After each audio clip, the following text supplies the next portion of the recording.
কোনো দুষ্টের জন্মের আভাস পেয়ে সৃষ্টিও বিচলিত হয়ে পড়ে, সংসারে মহা সংকট রূপে আসে। তাই মাতা আদিশক্তির সেই সময় পুনরায় আগমন অত্যন্ত আবশ্যক ছিল। মহারাজ দেবদাস, মাতার নবরূপের কাহিনীর প্রথম প্রসঙ্গে এতক্ষণ আপনি এটাই জানলেন যে কিভাবে মাতা সতীর দেহত্যাগ করার পরে মহাদেব চির ধ্যানে মগ্ন হলেন, যে কারণে সৃষ্টিতে বহু রকমের সংকট উৎপন্ন হয়। আর তার মধ্যে মাতা শৈলপুত্রীর আবির্ভাবের পূর্বে এক মহা সংকট সৃষ্টির জন্য আসছিল, যা বজরঙের স্ত্রীর গর্ভে বড় হচ্ছিল।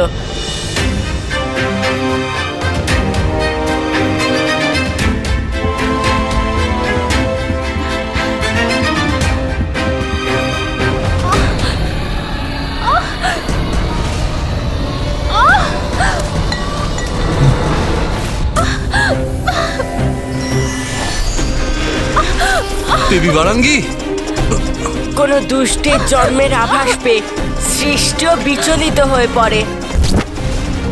যখন কোনো কিছু অমঙ্গল হয় তার সহজেই আভাস পাওয়া যায়।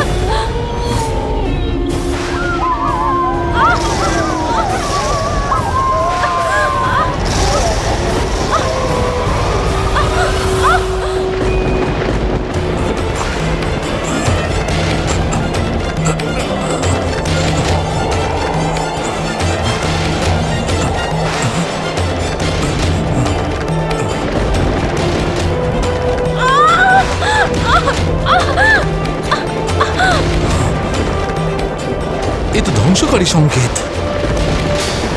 আমার পুত্রের রূপে সংসারের জন্য এক মহাসংকট জন্ম নিচ্ছে।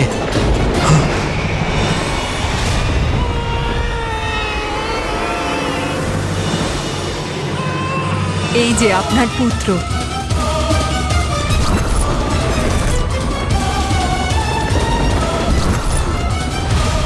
শুদ্ধ বজরং এটা শীঘ্রই জানতে পারে যে তার জন্মানো পুত্র বরদানের রূপে এখন সৃষ্টির জন্য কেবলমাত্র অভিশাপ, কারণ সে আর কেউ নয় বরং বজরঙের পুত্র তারকাসুর। ওম তারকাসুরায় নমঃ। মাতা শক্তি সংসারে ছিল না, তারই কুপরিণাম ছিল এটা। কারণ মাতার অভাবে সংসার নিজের ভারসাম্য হারাচ্ছিল, আর যা উৎপন্ন হচ্ছিল তা তো দুষ্টতা এবং অশুভরই প্রতীক ছিল। সৃষ্টির জন্যে মহা সংকট হতে চলেছিল তা, এবং তাই মাতা আদিশক্তির এই সংসারে পুনরায় আগমন অত্যন্ত আবশ্যক হয়ে পড়েছিল। বজরং পুত্র তারক, ওই সেই যে তারকাসুর নামে বিখ্যাত হয়ে সংসারে মহা সংকট রূপে ছেয়ে গিয়েছিল। আর বজরঙের স্ত্রী, সে তো প্রথম থেকেই নিজের পুত্রকে হরিদ্বেষী ত্রিলোক বিজেতা করার স্বপ্ন দেখছিল। সে তো নিজের পুত্রের হৃদয় হিংসা, লোভ, জটিলতা এবং আরো অনেক কিছু বলে। সময় হলে ওর মা ওকে অন্য অসুরদের এবং স্বয়ং ওর পিতার মতো কঠিন তপস্যা করার প্রেরণা দেয়, যাতে ও অপার শক্তি পেতে সফল হয়। তারকাসুর তার তপস্যা শুরু করে এই উদ্দেশ্যে যে ও স্বর্গের উপর আধিপত্য স্থাপন করতে পারে।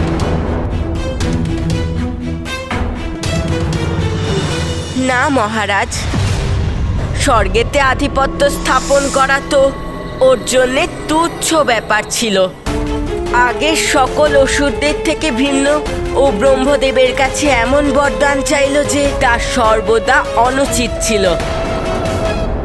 ওম ব্রহ্মদেবায় নমঃ। ওম ব্রহ্মদেবায় নমঃ। ওম ব্রহ্মদেবায় নমঃ। ওম ব্রহ্মদেবায় নমঃ। ওম ব্রহ্মদেবায় নমঃ। ওম ব্রহ্মদেবায় নমঃ। ওম ব্রহ্মদেবায় নমঃ। ওম ব্রহ্মদেবায় নমঃ। বৎস তারকাসুর,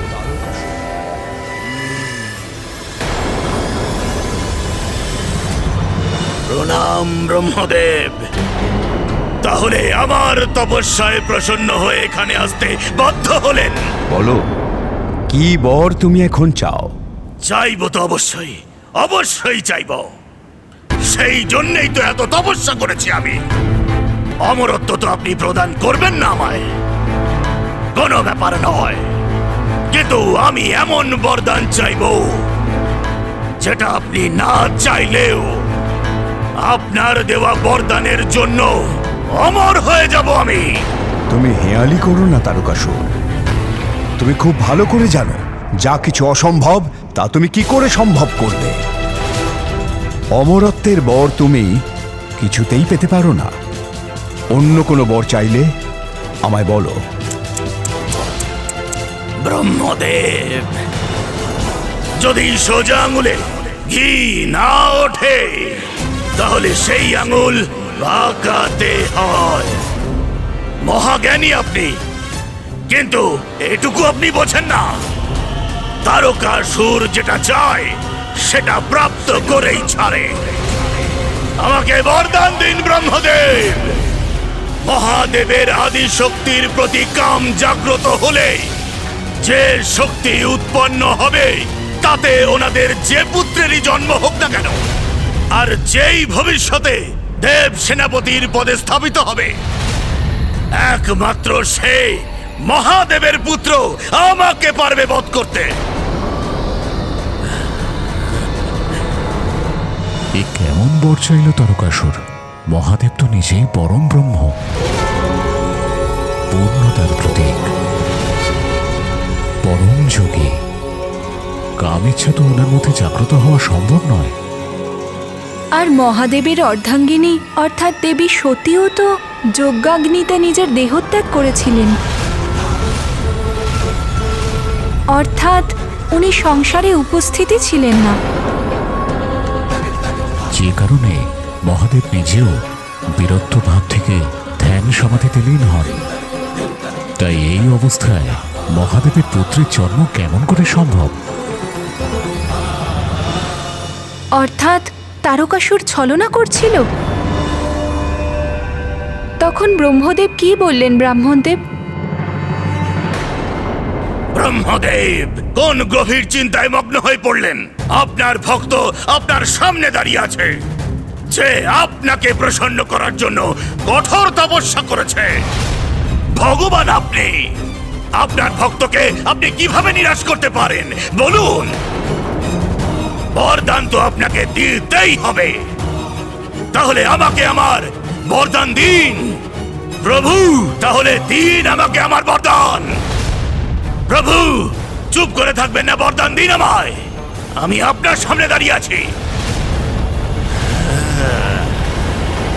তথাস্তু।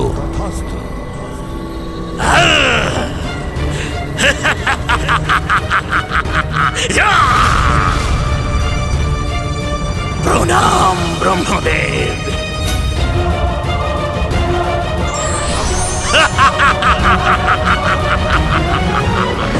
আমি অমর হয়ে গেছি, অমর, অমর। একদিকে মহাদেব ধ্যান সমাধিতে মগ্ন, অন্যদিকে আদি শক্তির অস্তিত্ব নেই। এই পরিস্থিতিতে ওনাদের পুত্র জন্ম কিভাবে সম্ভব হবে? তার মানে এটাই দাঁড়ায় আমার বধ কিছুতেই হবে না। এটা একেবারে অসম্ভব। অনন্তকাল আমি জীবিত থাকব, অনন্তকাল সারা ব্রহ্মাণ্ডের সবাই শুধু আমারই মন্ত্র জপ করবে, আমারই মন্ত্র। ওম তারকাসুরায় নমঃ, ওম তারকাসুরায় নমঃ। সংসারে নিষ্ঠুরভাবে অত্যাচার করা শুরু করলো ওই তারকাসুর। মর্ত্য এবং পাতালে জয়লাভ করার পর ওই দুষ্ট স্বর্গেও পৌঁছে যায়।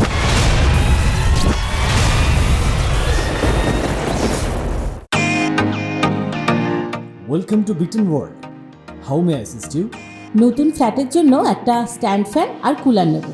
এই পচা গরম থেকে একটু স্বস্তি চাই। বাজার চলতে সব ব্র্যান্ড আর ভরসাযোগ্য নয়। তার জন্য তো আমাদের ফ্যান আছে, all purpose bullet table fan, ceiling fan. আমাদের সিলিং ফ্যান কিন্তু 30 মাসের ওয়ারেন্টি সহ পাওয়া যায়। আছে ফারাটা 2 বছরের ওয়ারেন্টি, 17 থেকে 20 মিটার এয়ার ফ্লো, মধ্যবিত্তের সাধ্যের মধ্যে একমাত্র ভরসাযোগ্য ব্র্যান্ড বিটন। আমাদের কুলারের কিন্তু অনেক range, 45 litres, 50 litres, 70 litres, 90 litres, 110 litres. Honeycomb সহযোগে বিটনের সব কুলারের ওয়ারেন্টি 1 বছর। চেনা হাওয়ায় অচেনা অনুভূতির জন্য একমাত্র আদর্শ বিটন। গরমে স্বস্তি পেতে বিটনের ফ্যান হোক বা কুলার, আজই আনুন বাড়িতে। বিটন, ডিজিটালি ইয়ার্স।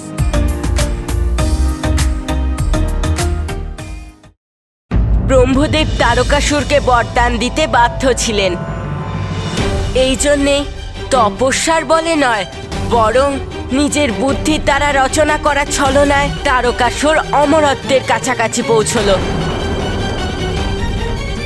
আরও ঠিক সেইটাই চাইল যা তখন অসম্ভব।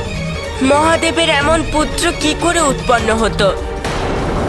আর তার জন্য সর্বপ্রথম মহাদেবকে তার ধ্যান সমাধি থেকে জাগ্রত করার দরকার ছিল। আর এই কাজ তো মাতা আদিশক্তি ছাড়া আর কেউ করতে পারতেন না। সেই জন্য মাতা আদিশক্তি এই পরিস্থিতিতে হস্তক্ষেপ করেন এই সমস্যার সমাধান বার করতে। কিন্তু এখনো মাতা সংসারে অনুপস্থিত ছিলেন। মাতার অনুপস্থিতিতে কোনো উপায় দেখতে পাওয়া যাচ্ছিল না, যার ফলে তারকাসুরের অত্যাচারের হাত থেকে সংসার মুক্ত হবে। তাহলে কি হলো ব্রাহ্মণদেব? বরদান পাওয়ার পর তো তারকাসুর নিশ্চয়ই আরো শক্তিশালী হয়ে যায়। তাহলে কি করলো সে? তাই করলো যা তারকাসুরের মাতা ওর কাছে আশা করেছিল। সংসারে নিষ্ঠুরভাবে অত্যাচার করা শুরু করলো ওই তারকাসুর। মর্ত এবং পাতালে জয়লাভ করার পর ওই দুষ্ট স্বর্গেও পৌঁছে যায়। এটা আমার বিশ্বাস যে আমার ভ্রাতা বজরং তোমাকে ধর্মের পথে আসার জন্য অনুপ্রাণিত করেছে। এটা খুব বড় ভুল ছিল, খুব বড় ভুল। কারণ তুমিও পথভ্রষ্ট হয়ে ওই একই ভুল করছো যা বহু যুগ আগে তোমার পিতা করেছিলেন। আজ থেকে এই স্বর্গ হলো আমার, আর আজ থেকে তোমরা সকল দেবতা কারাগারে আমার বন্দী হিসেবে থাকবে। কিন্তু তারকাসুর, তোমার কাছে এখনো সময় রয়েছে। পারলে শুধরে যাও, নিজের ভুলটা শুধরে নাও এবং নিজের পিতার অনুসরণ করো। ভ্রাতা, ভেদাভেদ করবে তুমি আর ভোগ করব আমি। যখন স্বর্গে তুমি সব সুখ একাই ভোগ করো, তখন কি নিজের অসুর ভ্রাতার কথা তোমার মনে পড়ে? আরে স্বর্গের ওপর যদি আমাদের অধিকার থাকে, সেই ক্ষেত্রে তুমিও পাতাল লোকের সমস্ত সম্প্রদায়ের প্রভু তুমি। যদি সেই সম্প্রদায়ের প্রভু আমি হতাম, তাহলে কি ব্রহ্মদেবের জন্য কঠিন তপস্যা করে আমি এই বরদান প্রাপ্ত করতাম? স্বর্গ তো আমার চাই, আর সেটা আমি নিয়েই ছাড়বো। ত্রিলোকের বিজয়ী হব আমি। ত্রিলোক সবাই আমার অধীনে থাকবে, আর সর্বত্র জপ করবে আমার মন্ত্র। ওম তারকাসুরায় নমঃ, ওম তারকাসুরায় নমঃ। ওর এত ঔদ্ধত্য, এও নিজের পিতার মতন সব কিছুর ঊর্ধ্বে চলে গেছে। দেবগণ, সবাই এখানেই প্রতীক্ষা করুন। আমি এক্ষুনি এই দুষ্টকে উচিত শিক্ষা দিয়ে আসছি।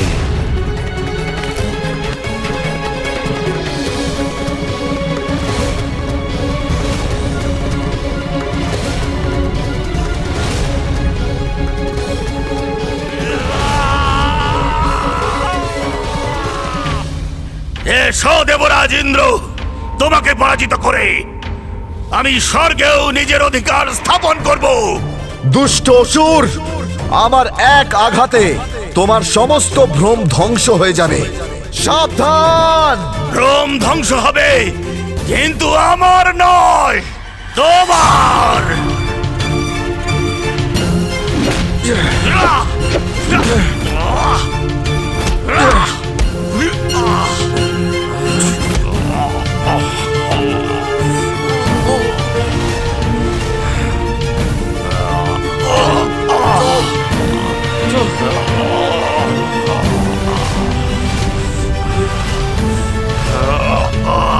এসব কি?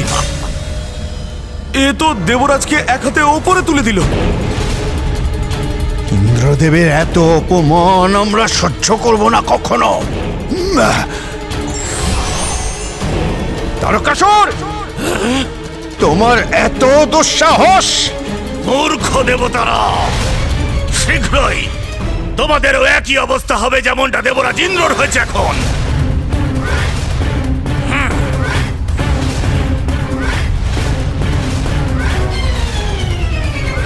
তোমরা সকল দেবতারা একত্রিত হয়ে এলেও আমাকে পরাজিত করতে পারবে না, কিন্তু তোমাদের সকলকে আমি বন্দী করে ফেলবো এমন কারাগারে যেখান থেকে তোমাদের মুক্তি পাওয়াটা অসম্ভব হয়ে দাঁড়াবে।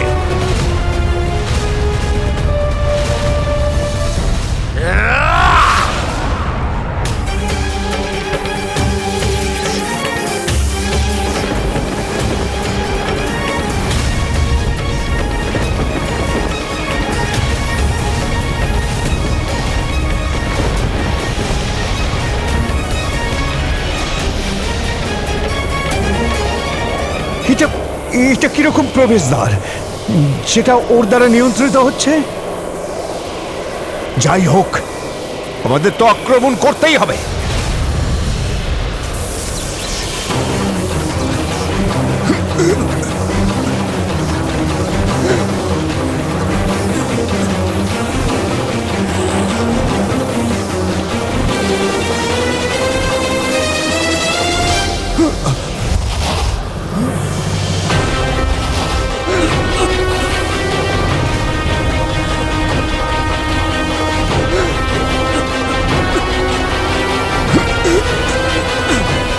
কিভাবে নিজেদেরকে সামলাবো?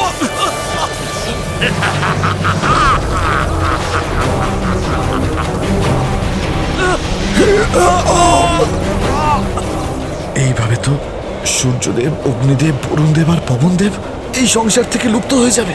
আর যদি এরকম হয়, সমস্ত সৃষ্টির সর্বনাশ হয়ে যাবে।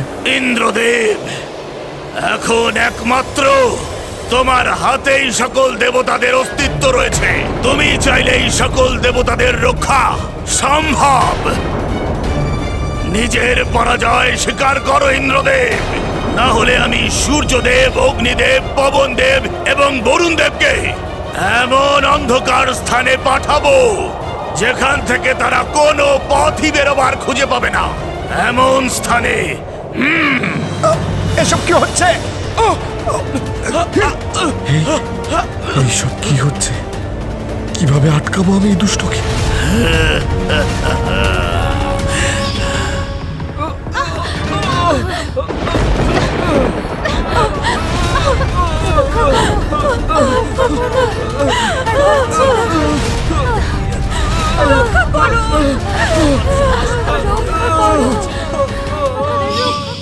দেখো ইন্দ্রদেব, পবন আর বরুণ দেব তো নিজেদের অস্তিত্ব এমনিতেই হারাতে চলেছে।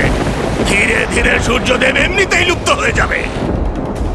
যদি একবার সে ডুবে যায়, তাহলে এই সৃষ্টি অন্ধকারে চলে যাবে। আর সেটা তখনই সূচনা হবে দেবতাদের লুপ্ত হওয়ার পরিণাম স্বরূপ তাদের বিনাশের। শীঘ্রই তোমাকে সিদ্ধান্ত নিতে হবে, তুমি সৃষ্টির রক্ষা করবে নাকি এই সর্বনাশ হতে দেবে? বলো। না দেবরাজ ইন্দ্র, কিছুতেই পরাজয় স্বীকার করবেন না। কখনো নয় দুষ্ট। মনে হচ্ছে এত সহজে তুমি শুনবে না ইন্দ্রদেব। তাহলে ঠিক আছে, আমি তোমাকে এই অন্ধকারে প্রবেশ করিয়ে দিই। যাও।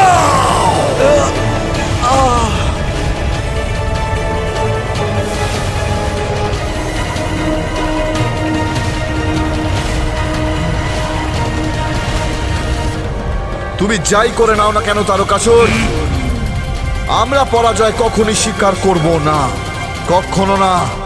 তাহলে এবার আমাকেই কিছু একটা করতে হবে যেটা তুমি সহ্যই করতে পারবে না।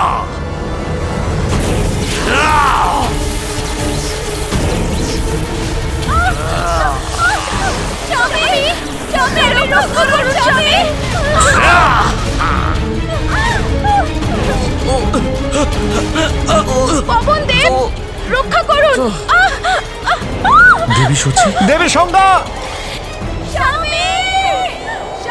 আমি তোমাদের এবং তোমাদের স্ত্রীদের অবশ্যই ছেড়ে দিতাম, কিন্তু তুমি তো আমার কোনো কথাই শুনছিলে না।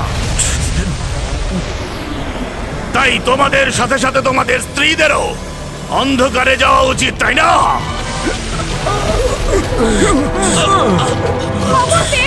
রক্ষা করুন! রক্ষা করুন স্বামী! রক্ষা করুন! রক্ষা করুন স্বামী! তারকাসুর, তুমি অনুচিত কাজ করছো। কি করে রক্ষা পাবো এর হাত থেকে?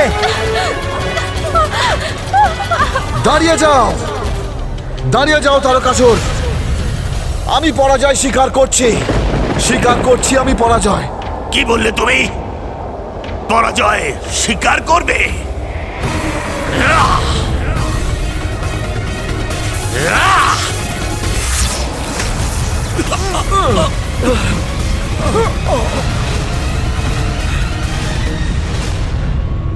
দেখলে ইন্দ্রদেব, আমার শক্তির প্রদর্শন।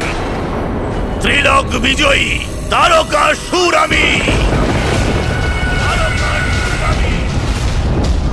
আমার একটা কথা মনে রেখো ইন্দ্রদেব, আজকের পরে আমার সাথে আমার পিতার তুলনা কোনো দিনও করবে না।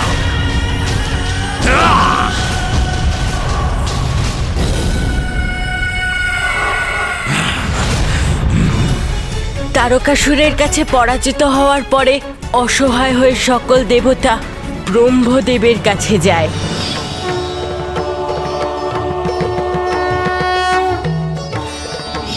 ব্রহ্মদেবের কাছে দেবতাদের প্রশ্নের কোনো না কোনো উত্তর আর এই সংকটের নিবারণের কোনো না কোনো উপায় নিশ্চয়ই ছিল, তাই না ব্রাহ্মণদেব? কারণ উনিই তো তারকাসুরকে বরদান দিয়েছিলেন। শুধুমাত্র ঈশ্বরের থেকে সব প্রশ্নের উত্তর পাওয়ার আশা রাখা উচিত নয়, আমাদেরও প্রয়াস করা উচিত। কারণ মহারাজ, যদি ঈশ্বরের নিজের ভক্তদের প্রতি দায়িত্ব থাকে, তাহলে ভক্তের ঈশ্বরের প্রতি দায়িত্ব নেই? অবশ্যই ভক্তদেরও ঈশ্বরের প্রতি দায়িত্ব থাকা উচিত। তাহলে এটা বলুন মহারাজ, যদি কোনো ভক্ত জানে যে তার পাওয়া বরদানের জন্য কোথাও কোনো অনিষ্ট হচ্ছে, তাহলে কি সেটা ভক্তের দায়িত্ব নয় যে ওই অনিষ্ট হওয়া থেকে আটকানো অথবা সেই পরিস্থিতির উন্নতির জন্য সম্পূর্ণ প্রয়াস করুক? আশা করছি শীঘ্রই আপনিও বুঝতে পারবেন রাজা দেবদাস যে আপনিও সেই ভক্তদের মধ্যেই একজন যে ভগবানের দ্বারা প্রাপ্ত হওয়া বরদানকে সঠিক কাজে লাগাননি। আর আপনার কাশীর ওপর রাজত্ব করার ইচ্ছেতেই একটা বড় সমস্যার শুরু হয়েছে। অবশ্যই ওনার এরূপ অবশ্যই করা উচিত, এ তো এক ভক্তের কর্তব্য। কিন্তু মা, ভগবানের ওপর যারা প্রবল আস্থা রাখেন সেই ঋষিমুনিরা, এমনকি মহান ধর্মনিষ্ঠ রাজা পর্যন্ত এই সত্য বুঝতে অসমর্থ হন। তাহলে আমরা তারকাসুরের মতো একজন অসুরের থেকে কি বা আশা করতাম? তাই আপনার প্রশ্নের উত্তর হলো না। স্বয়ং ব্রহ্মদেব না কোনো দেবতাদের প্রশ্নের উত্তর দেন, নাই ওনাদের সংকট নিবারণের কোনো উপায়।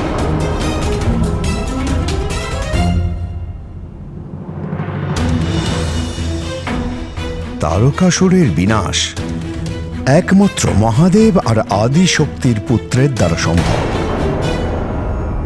কারণ একমাত্র দেবী আদিশক্তি মহাদেবের কাম শক্তি জাগ্রত করতে সক্ষম।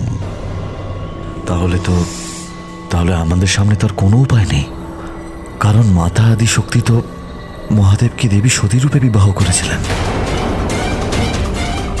কিন্তু তারপর উনি আবার নিজের দেহ পরিত্যাগ করে ফেলেছিলেন। এক্ষেত্রে দেবী আদিশক্তি কেমন করে মহাদেবের সাথে মিলিত হবেন? আর যখন প্রত্যক্ষ রূপ নিয়ে মাতা আদিশক্তি মহাদেবের সম্মুখে না যেতে পারবেন, তখন মাতা আদিশক্তি এবং মহাদেবের সংযুক্ত মিলনে কোনো পুত্রেরই জন্ম হবে না। তাহলে আমাদের কেউই রক্ষা করতে পারবেন না। মা আদিশক্তি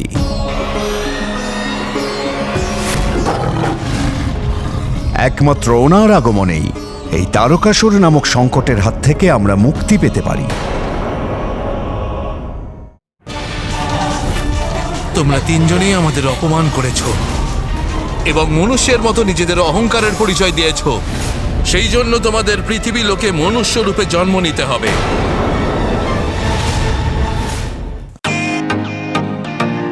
welcome to Biten world. How may I assist you? নতুন ফ্ল্যাটের জন্য একটা স্ট্যান্ড ফ্যান আর কুলার নেব। এই পচা গরম থেকে একটু স্বস্তি চাই। বাজার চলতে সব ব্র্যান্ড তো আর ভরসাযোগ্য নয়। তার জন্য তো আমাদের ফ্যান আছে, all purpose bullet table fan, ceiling fan. আমাদের সিলিং ফ্যান কিন্তু 30 মাসের ওয়ারেন্টি সহ পাওয়া যায়। আছে ফারাটা 2 বছরের ওয়ারেন্টি, 17 থেকে 20 মিটার এয়ার ফ্লো, মধ্যবিত্তের সাধ্যের মধ্যে একমাত্র ভরসাযোগ্য ব্র্যান্ড বিটেন। আমাদের কুলারের কিন্তু অনেক range, 45 litres, 50 litres, 70 litres, 90 litres, 110 litres. Honeycomb সহযোগে বিটেনের সব কুলারের ওয়ারেন্টি 1 বছর। চেনা হাওয়ায় অচেনা অনুভূতির জন্য একমাত্র আদর্শ বিটেন। গরমে স্বস্তি পেতে বিটেনের ফ্যান হোক বা কুলার আজই আনুন বাড়িতে। Beaten, digitally yours.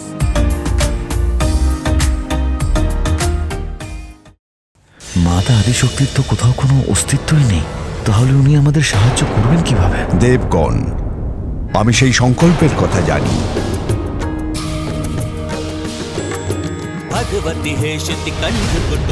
আমাকে ক্ষমা করে দিন। এই শরীরে আর এই রূপে আমি আপনাকে অপার কষ্ট দিয়েছি।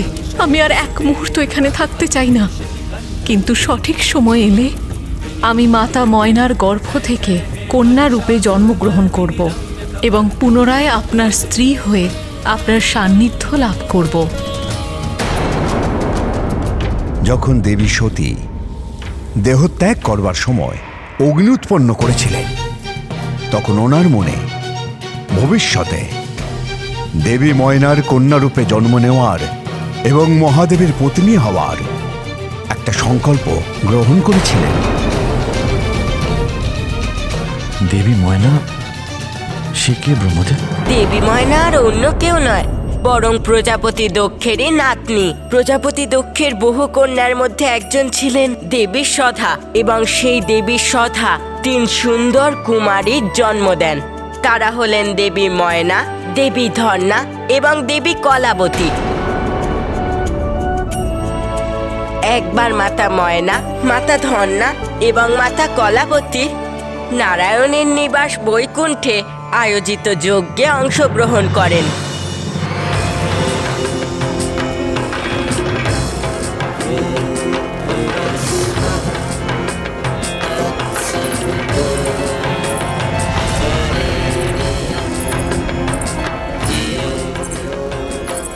সকল দেবতাদের জানাই প্রণাম। দেবী ময়না, দেবী ধন্যা এবং দেবী কলাবতী, আপনাদের এখানে দেখে আমি অত্যন্ত প্রসন্ন হয়েছি। আসুন আর আপনাদের স্থান গ্রহণ করুন।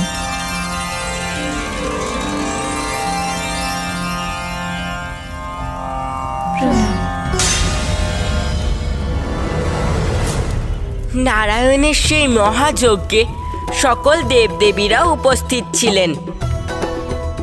তখনই সেখানে বাল্য ঋষি শঙ্কাদিক কুমারদের অর্থাৎ ঋষি সনক, ঋষি সনাতন এবং সৌনকের আগমন ঘটে।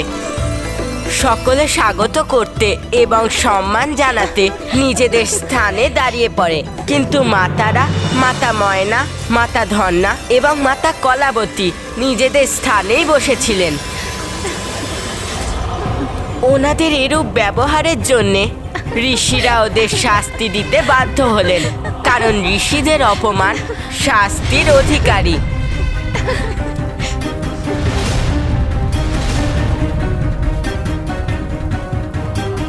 দেবীগণ,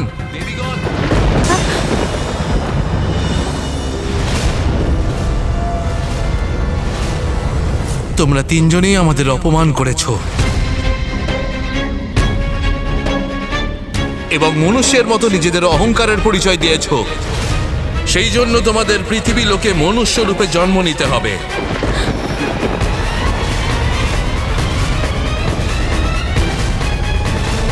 হে ঋষিবর, আমাদের ক্ষমা করে দিন, আমরা ভুল করে ফেলেছি। আপনাদের অপমান করার উদ্দেশ্য কখনোই ছিল না আমাদের। আমরা তো পরস্পরের সাথে কথাবার্তায় এতটাই মগ্ন ছিলাম যে আপনাদের উপস্থিতি অনুভবই করতে পারিনি। হ্যাঁ ঋষিবর, আমাদের ক্ষমা করে দিন। কিন্তু সেখানে যা ঘটল সেটা তো সবটাই অনুচিত ব্রাহ্মণদেব। কি অনুচিত ভেবে আপনি এত ব্যাকুল হচ্ছেন মাতা? এটাই যে মাতা সদার অজয়া কন্যা, মাতা ময়না, ধন্যা আর কলাবতী তো সংস্কারী এবং সর্বগুণ সম্পন্ন ছিলেন। তাহলে শনকাদিক ঋষিদের প্রবেশের পর তাদের সম্মান জানানোর জন্য উঠে দাঁড়ালেন না কেন?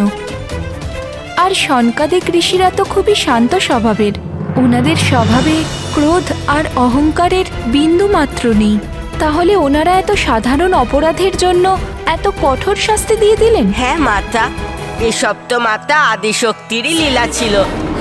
ওনারই ইচ্ছায় মাতা ময়না, মাতা ধন্যা, মাতা কলাবতী নিজেদের স্থানে স্থিত ছিল এবং শাস্তি পেল। মহান ঋষি হবার জন্যে শঙ্কাদিক কুমারেরা এটা বুঝতে পেরেছিলেন যে এসব মায়েরই লীলা। সেই জন্যে ওনারা মাতাদের অভিশপ্ত এবং রক্ষা করলো। কিন্তু সাধারণ শাস্তি দিয়ে ঋষি শঙ্কাদিক কুমারেরা মাতাদের বড় শাস্তি পাওয়ার থেকে রক্ষাও তো করলো। তা কেমন করে গণেশদেব? মহারাজ, জ্ঞানী ব্যক্তিদের যারা অপমান করে তারা মহাপাপের ভাগীদার হয়। এমন মহাপাপ যার থেকে বাঁচার জন্যে বহু জন্মের যন্ত্রণা সহ্য করতে হয়। কিন্তু ঋষি শঙ্কাদিক কুমারেরা তো মাতাদের একবারই মনুষ্যরূপে জন্ম নেওয়ার অভিশাপ দিয়েছিল। তাই তা অভিশাপ নয়, বরং আশীর্বাদ ছিল, কারণ সেই অভিশাপ এক সুন্দর বরদানের সমান। বরদান? কেমন বরদান? দেবী ময়না, আপনি মনুষ্যরূপে জন্মগ্রহণ করে নারায়ণের অংশ হিমাবনকে বিবাহ করবেন, আর স্বয়ং মাতা আদিশক্তি দেবী পার্বতীর রূপ নিয়ে আপনার কন্যা হবেন। দেবী পার্বতীর মাতা হওয়ার পুণ্য লাভ করার কারণে আপনার জীবনকাল শেষ হওয়ার পর সশরীরে কৈলাসে প্রবেশ করতে পারবেন। ধন্যবাদ ঋষিবর। গণেশদেব, ধন্য ঈশ্বরের লীলা, যা অভিশাপকেও কখনো কখনো আশীর্বাদে পরিণত করে দেয়। আপনার মধ্যে পরিবর্তন হবে রাজা দেবদাস। মায়ের এই নবরূপের কাহিনীর সঙ্গেই এবং মায়ের লীলার জন্যেই আপনি এটাও জানতে পারবেন যে কি করে আপনার জীবনে আর মাত্র 10 দিন বাকি রয়েছে। কিন্তু এই 10 দিনে আপনি সেই ব্যাপারেও জানতে পারবেন যেই ব্যাপারে আপনি এখনো জানেন না।